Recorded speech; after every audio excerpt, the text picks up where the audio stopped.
Okay, so as you can see now, I've worked up quite a lot of detail in all these areas with very thin down reduced paint. And I just wanted to show you quickly about my little sponge. I mentioned it before, but I've cut a smaller bit here, and I've tried to actually adopt a new way of holding the airbrush because of the problems that I have with my hands. And I found actually, literally in the last couple of weeks doing this, is if I hold the airbrush and support it here nicely, that stops my hand, stops this hand shaking. But instead of clutching around here and pushing back here, which you may have seen me talk about in other videos, I found, and I remembered this from when I first got into airbrushing bikes, and I watched Vince Goodeve paint this demon tank that he did. It was like one of the first, really that I remember anyway, one of the first airbrush DVDs to come out. And he rolled up a bit of tissue in his hand like this and held the airbrush literally with you know, this part of his hand like that. So I thought I'd give that a try, and it's been really comfortable for me. So rather than trying to grip around here, I've relaxed these fingers back, and I've kind of like let that go and literally just used my finger and thumb to very gently squeeze on the barrel, and then use this hand to support slightly like this. You can see here, this is my little test card. You can see that I'm on the micron. I can get some nice tight detail.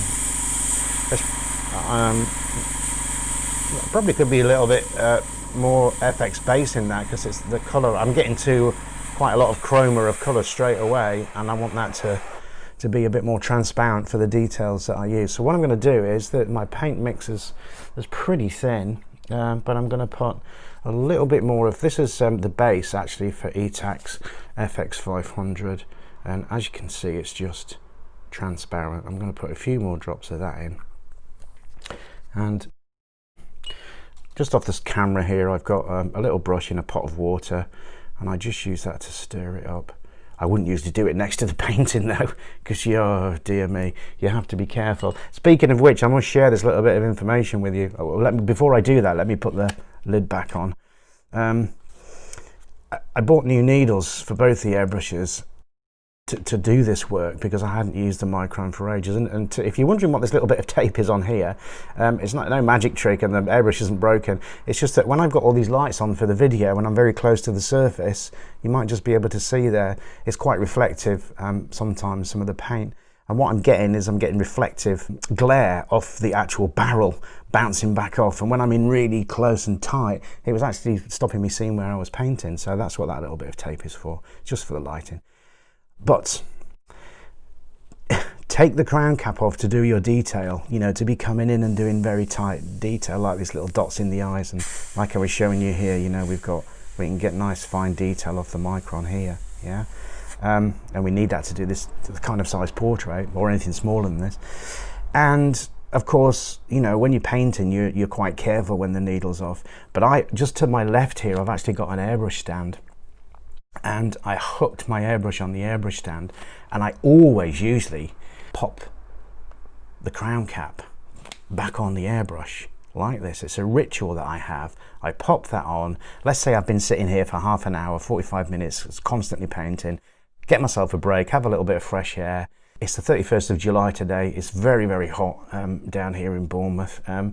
So I tend to like put the airbrush to one side, just off the camera. I'll hook it on the thing like that, and then I'll go off, make myself a cup of tea or whatever. And I always put the crown cap back on. Now, what did I do the other day? I didn't heed my own advice, and I put the airbrush back on the stand with the needle exposed like this. So just take a tip from me, always take extra precautions, because I don't have a spare now for this, and I've literally only just bought this needle to actually get on with this work, yeah? And only 1.5 days into painting, I put the airbrush to one side. So the airbrush is, say, sitting here on the thing like that with the needle. I reach around to grab a little bottle that I've got with a water, just here like this, that I use for dropping my water in. I reached around the airbrush to pick that up, and as I came back, you can probably see in my wrist here this nice little dink that I got as I ripped the front of the needle into my wrist. Now, I wasn't really bothered about that, to be honest. What I was bothered about was this.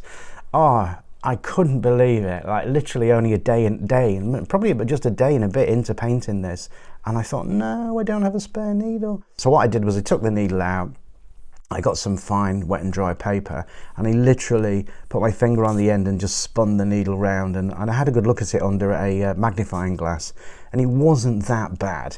So luckily for me, at the moment, I'm still able to, you know, come in here now and get some really nice fine detail in here. So we've got the nice blues, and just so, I don't know if I mentioned it earlier, but I will mention it again. It's phthalo blue, or phthalo, but phthalo cyanide blue actually. This is almost, what I love about EFX paint, this is almost like a candy concentrate, yeah? It's like an ink type based dye. It's just beautiful paint. I love it, absolutely love it. And literally just the 2 or 3 drops in here and it'll last me for hours.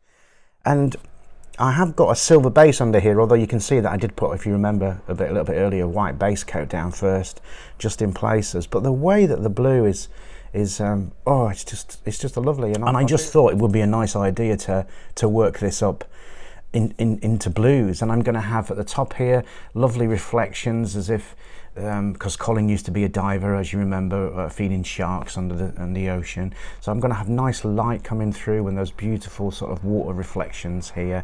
And then at the bottom, coming up, I'll just turn this around because I know it does look a wee bit odd on the camera because the perspective is you're looking at it and the picture is curved, yeah, so it might look like the perspective is slightly wrong on Colin's face, but it is absolutely perfect from the picture because I use those stencils, as you remember.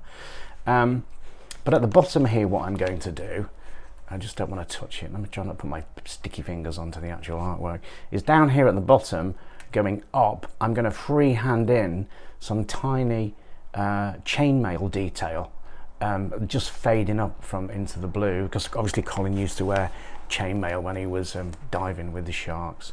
So that's our blue bit, nicely detailed. A little bit more work to do. I've got to basically darken this down a little bit more, and then what I'm going to do is I'm going to come in with a violet that I'm going to mix. Now, mixing a violet, I'll just give you a little tip for that, is perfect. If you want a really beautiful deep violet, then you can't go wrong with these 2 colours.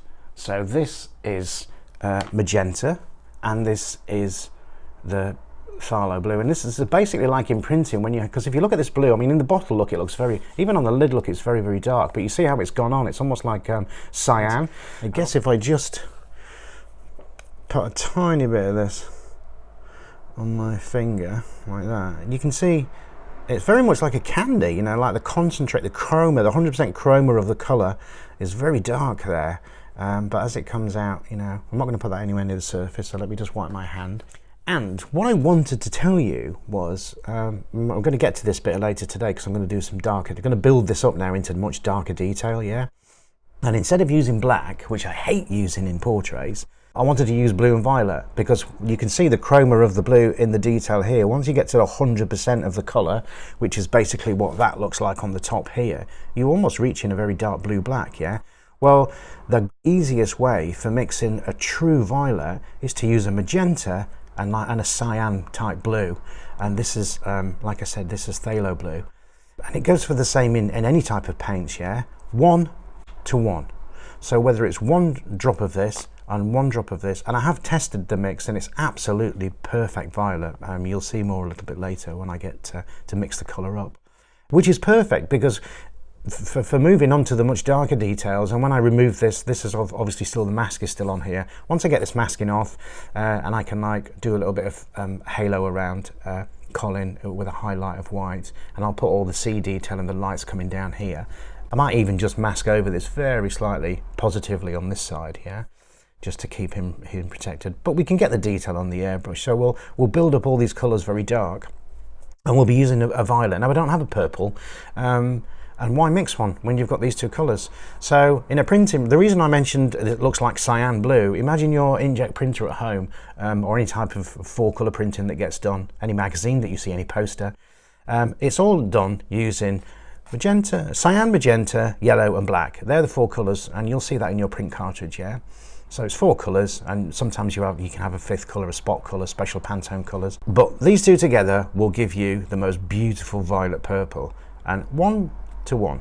So equal amounts of both colour, and because they've got these wonderful dropper tops, you can measure the drops perfectly into the airbrush. So I know that 4 drops of this and 4 drops of this, I'm going to have the same magenta, you know, violet purple. So 1 to 1, perfect violet. So we'll get to that shortly. Yeah, I hope you like that. I have off camera been doing quite a bit of detail, because sometimes the camera, you won't know this, but the camera is literally over my shoulder, the iPad that I'm using to film this, and it kind of gets in the way a little bit. And also just out of shot, just up here to the left, I've got a very old iPad that I've got the picture of Colin on as reference, and then I've also printed a very small one here, and I've just got that up here as reference as well, because it's nice to have. And the reason that I did it on the iPad is that when I turn this around, so it's easier for me, let's say I want to go upside down, which I was doing yesterday. Let's say I want to come in here. Sometimes it's great to be able to turn the work round, so you can get, you know, I can follow these lines on the hair a lot easier. And also what's really great about doing portrait work, it doesn't really matter so much, I guess, when you're doing fantasy artwork or skulls and dragons, because it doesn't have to be true to anything. Well, a skull, you know, but it still can be stylized. But when we're talking about a portrait that's got to resemble that person 100%, it's very good practice in any kind of art, whether it's airbrushing, you know, sketching, pencil, paintbrush, anything, to turn a portrait upside down. I learned this many years ago when I was very young from a teacher, because it gets you to look at shadow, tone, you know, 3D value of what you're trying to create, the form, you know. So this may look weird now on the camera, because obviously now the highlights come in this way, but the shadow is here, but it still is a 3-dimensional shape that we're trying to create. So you still get to build shadow and form. And just off screen here on the iPad, it's very easy for me to pinch the screen and rotate the image around, yeah, and zoom in as well, which I can't do obviously with a printed picture, to look at detail in the eyes and things like that. So iPad's really great, or an old phone even just to the left here, because I don't mind if I get paint on this iPad, although I'm very close in detail wise, so I'm not really going to get a lot of overspray. Yeah, so turn it upside down. And you tend to see, what I do when is I stop thinking about it as Colin's portrait now, because A, it looks slightly strange upside down, and I start looking at this and the reference picture for different things. Like I might start to see faces in a certain shape of where his hair is, and rather than think about this as hair, I'll think about it as getting the form of that shape that it looks like I'm seeing in the photo. And just as an example of that, I'll show you down here. You may laugh, and this probably won't make any, I hope this makes sense, but I just use the blunt end of a needle. But you see this bit of his hair here, the right way round is obviously this bit of his hair here, yeah, where that highlight comes around here, and the lights come in this way, and he's got lovely light reflecting off his hair, yeah, which is this bit here, yeah. And I wanted to get the detail in here. Now to me, when I looked at the photo, if I turn the photo upside down as well, you might see hopefully what I mean, yeah. But let me just hold it here. I'll look on the camera and see if you can see that. Yes, you can. I may even zoom in to show you this, but this is just my way of trying to explain this to you. Can you see this bit of detail here? Forget for a minute this is Colin's portrait, right? Look at this detail in here. This to me looked like it resembled 2 eyes, almost like sunglasses, yeah? Like a wizard, like a wizard. I don't know if you watch Adventure Time, but it reminded me of the Ice King. Because my kids love that. I love it actually, I watch it with them all the time. So it looked to me like he had like a quiff of hair here. This was an eye, this was an eye, this was a long pointy nose like the Ice King has, and this was his like mouth like all turned down like brr. And then this was like a beard here, and then his hair like long flowing hair. So I saw that in Colin's hair on this upside down picture, and it looks like there's a little tooth in there, things like that. And if you stop looking at it and thinking about it as what it is and just see it as shadow, shape and form, it can sometimes unlock any, you know, if you've got a little bit of, you know, not so much fear, but just a bit of a technical or a creative block where you think, I can't get this right, it doesn't look like the picture. Look for something in the photo that looks slightly different and just try and render that. So I was then rendering this bit in here, look, so here are the eyes, yeah, and there's that nose going down there, and there's the downturned mouth, and like the beard and the hair coming around. So I don't know if that makes sense to you, or you think I'm absolutely mental, but I just thought I'd share that little tip with you, because it's good sometimes to see, you know, form and shadow and different things. And what's really good about it as well is it allows you to look at it. You can see this is another reason for using the iPad, was I wasn't getting great detail on this print, you know, and this is quite a dark print. I tend in Photoshop to pump the highlight, the shadows right up with the levels, so I can see what's actually going on in here. And there was a lot more detail in here on Colin's nose. So even following, you know, the face details, you see it upside down. All we're talking about is light, shadow, form, yeah? And that's all we're trying to create. And then when you flip that back around, let's look at his hair there. That was the bit that I was talking about in here, yeah? So I hope that makes sense and you don't think that I'm crazy, but if you do, that's okay, I don't mind. Right, so I'm gonna mix up some violet shortly, and we're gonna get stuck into some more details. We'll find a way. I've got an old t-shirt behind here that I've rolled up, so I just wanted a nice way to be able to lift this up now to get to our bottom section here. And we're going to work on the shadow underneath the neck area. The collar here, I do have some lettering that goes on here. So this is, again, it's a vinyl cut mask. The lettering is already cut out.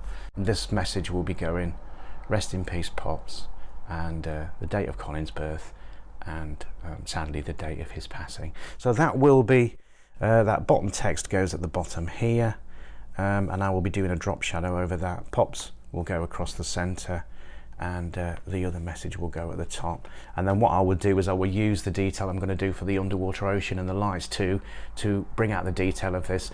And this will just be a positive mask on top of the actual color underneath here that is mainly the silver. But I will be putting the transparent blue on that, like it almost like a candy, so the blue really pops like it's the same, almost like the same color of the car, hopefully. So yeah, so that's what I'm going to move on to now. Really pleased with it, loving the way it's looking. So I'll be back to you shortly.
Right, so what we've done here is we've used our lettering vinyl mask, which was like this one. This is actually a spare. I've got a couple of spares that Rob sent me, which was very, very kind of him, because I didn't ask him to do that, and him and I think Kyle produced 3 each of these of all the stencils, so that was really super kind. So basically I drew some guidelines across here, top and bottom pencil lines. And then to line it straight on here, what I did was, this is the paint mask. It's actually, I forgot what it was called on the earlier thing, so I had to double check, but this is Oracle paint mask, and it seems to work really, really well. It's really nice stuff, so I might be getting some of this myself. It seems to be exactly the same material as Ultramask, which is great. So what I've done is I've lifted this bit up here. I am getting to the stage where I can obviously freehand detail all this now, so we're done really with stencils. The only time we'll probably need another stencil is I may stencil off a little bit of his hair for a soft shadow that way, but to be quite honest with you, you know, with the micron you can see we can get lovely detail, so I think I'll just I think we'll just do it freehand. So to line this up against the bottom, because I wanted it to be straight, this sits straight. I did double check on the internet and it does sit straight like this in the car along the horizontal bottom there. So I wanted the text to be straight, and this pops section will be in here, and rest in peace will be up here, so I can measure that from the top. And all I did to do that, because I racked my brains for a few minutes thinking, how am I going to do this, because I don't want to mark it on here anywhere. And there was vinyl on this side, but you can see I had to lift that because Colin's birthday, the 16th of May, the 16 had to go into the background silver there. And the reason for doing this is obviously to just put a nice little glow of blue around the edge to bring that off the background in. Very subtle, especially this section. I didn't want that to be as prominent as the top lettering. And what I did was I got two tiny pieces that I cut off from a spare piece.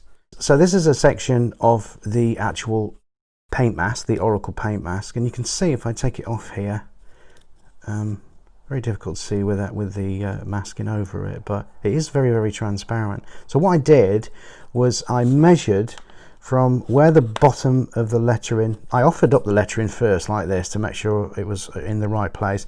Then I took a piece of paper and measured the distance from the bottom to here. And then what I did was I took that piece of paper and I marked that on here twice. Then I cut those out, and then what I did, because I know this won't affect the painting anyway whatsoever, I very carefully stuck a piece of this on here to where the bottom line of the text would come to line it up horizontally, and I made sure that wrapped around them was exactly right to the bottom, and the same on this side. And then what I was able to do was I had a nice guide then to offer up the lettering, which I cut across here and had it in one strip. Yeah, so I was able then to offer the lettering up, use that as my guides. I cut through here so it was perfectly straight horizontally, and then that just gave me a nice guide from the bottom to line up the text to, and I didn't have to touch the artwork in any way whatsoever, which was incredibly important. Okay, so I just off camera prepared that quickly, so I could show you what I did. You know, I used the Ultra Mask at top and bottom, and I was able to line that up. And what I did do was I just put this on off camera. This is my glove that I wear when I'm using the Wacom tablet or Procreate on the iPad, and it's to keep your palm from sticking to the surface. And I'm actually going to start using it for airbrushing, because I've got two of these now, because I lost this, but I only just found it recently. So what I wore this for was, what I didn't want to do was this. I didn't want any of my oily skin touching the surface, so I was able to offer this up and not worry about these fingers touching any of the paintwork. And then I popped that on there. I didn't use a squeegee, I just rubbed it down with my finger, and then I peeled back this is the carrier tape that's just holding, you can see there, that holds the letters in place. And then when you stick those down on the surface, this is what sign makers do all the time, every single day. You stick that on the surface. You would normally use a plastic squeegee or a compressed foam one. You'd rub that down, and then you would peel the transfer tape, and it leaves the letters behind on the surface. So what we're going to do now, it was just going to quickly come in here and do a little bit of detail. So we can lift this back up like this. Right, so let's grab the airbrush and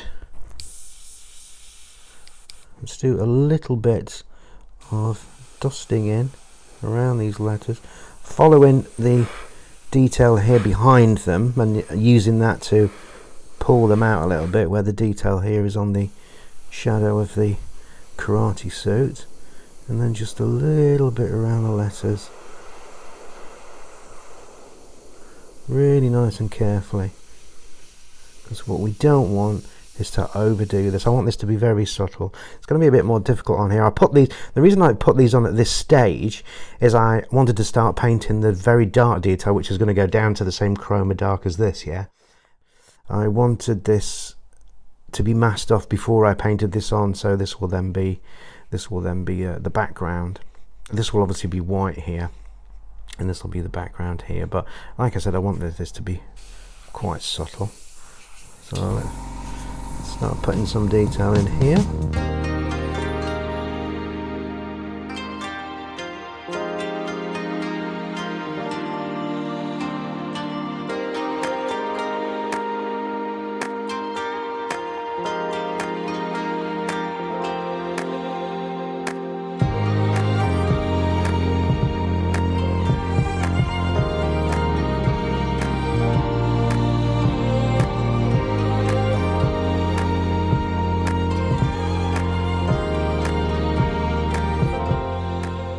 As you can see, the micron will give us a lovely detail in here. You know, it's like drawing with a little pencil, and that's important when you're working on something as small as this, or smaller. So what I want to do is get all the detail in the collar, so it looks nice and realistic. So I'm going to crack on with that for a while, and darken up. This will all be much darker here, and then we're going to start adding the violets. Okay, I've now mixed up my violet in here, and like I said to you before, that is just 1 part Phthalocyanine blue, Phthalo blue, EFX range, and 1 part magenta. Okay, and then I've put a little bit of transparent base in there, and a tiny bit of Liquitex airbrush medium, and a wee bit of water. Mix those together, and we should be good to go. Now, you can see if I spray this on here, it's so transparent, yeah. But that's how I like it for portraits, is building. You see, the more I add detail, you see it will just go darker and darker and darker and darker until it hits what they call the full chroma of the actual colour, which means that 100% of the mix of the tint that you've got, like some of these dark areas here that I was telling you about on Colin's face with the blues and that, yeah. So you can see, look how dark this is going on this little tiny test piece here, yeah. And paint's going great through the micron, so we can get these. Look, you see, that's what will happen. That's how thin I've got it. I've only got to go a little bit too much airlock and too much open needle, and it's going to spide like that. So it's all about controlling literally just how far back that needle comes out, yeah. And I really like it super transparent, because it's much better to slightly build and then plus I can come back like this and I can just dust over, and in areas you're still going to be able to see that silver through, so it almost works like a candy, which I really do like. Right, so we've got our protective glove on, we've got our little bit of beej cake just to give us our nice grip, and we've got a little bit of, this is actually the mask left on here, by the way. I'm not painting crazily all over the background of the actual piece from the Mini. Okay, so all we're going to do now is we're going to start going in here, working on all these details. But the paint's flowing nice this morning. It's nice early start. The sun is shining outside. It's a beautiful day down here in sunny Bournemouth. It's been crazy with lockdown there on the beach down here. I don't know if you guys, if you're watching this in the UK or saw it on the news, because I live quite close to the beach. And I will take you down there soon, and we're going to do some other paintings of seascapes and things I've got planned for the not too distant future. So we'll be spending a little bit more time out and about. We've got the New Forest just down the road, got the Jurassic Coast in the opposite direction, which is one of the most beautiful places. Lulworth Cove, places like that. Old Harry Rocks, Kimmeridge, that's another beautiful place down here. So yeah, it's a beautiful day today, but oh my goodness me, when 500,000 people decided they were all going to come on holiday on the same day. That was a little bit scary that weekend.